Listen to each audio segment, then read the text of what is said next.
Yeah, my name is Philip. I am from Germany, and I take photos for a living. I document things in the Islamic world, and I have traveled to many Islamic countries. And 9 years ago, it was my first visit to Iran, my first Shia country where I saw the first Shia communities, and I documented my first Ashura, which was the start for something really beautiful because I really liked the traditions, and I could really see this is something that I want to work on for a longer time. And now I'm here. I really like the story, like how Imam Hussein sacrificed himself for the cause, because he really believed in the cause and this ideology of standing up to his oppressor, which was Yazid. And I really like this idea that you would rather sacrifice yourself in your own life than just surrender to the evil, you know. So this is something that really appealed to me and that I really liked. And also what I really liked specifically about this Ashura that I attended in Iran is that people were so occupied with performing the rituals and their religion and the taziyah and all these rituals, and I found them really beautiful, like how people were so occupied with performing their rituals in such a peaceful and beautiful way, you know. And unfortunately in the West, in my country and in so many other Western countries, when we think of Islam and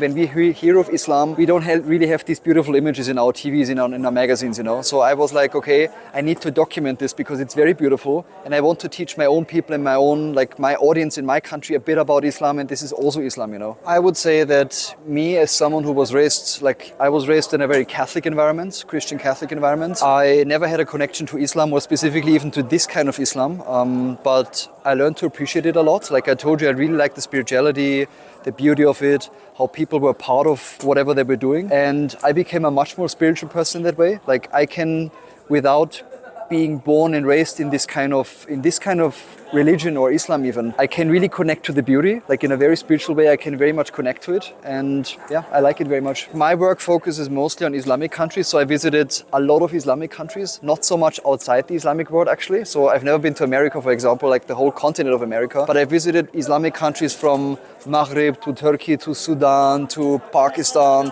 Like for example, Pakistan and Afghanistan are two countries that I really, really like, especially Pakistan. They're really kind people, and you have so many of them in this country actually.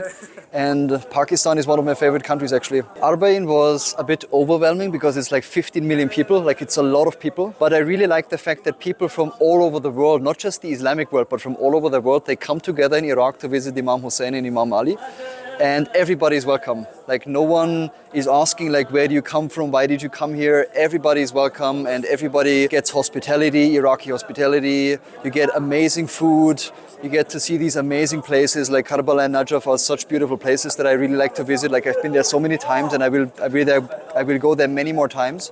And Arbain was a really beautiful experience, and I hope, inshallah, that I will go there very soon again. So what I learned when I did my first Ashura in Iran in 2014, I saw that there is not really a lot of books about Ashura, like specifically the month of Muharram or the day of Ashura. I didn't find a lot of books about it, so I want to be the first photographer who does a compendium, the project is to have a book that compares Ashura festivities in, if possible, all Islamic countries, to compare them, how they're different, what they have in common, you know, because there's so many different countries where they celebrate Ashura. And even within one country, like for example, Iran, Ashura can look totally different in one city than in another city. So I want to take photos of these festivities and of the morning processions and see, you know, and put them in a book to show to people, okay, see guys, Ashura can be different in a million ways.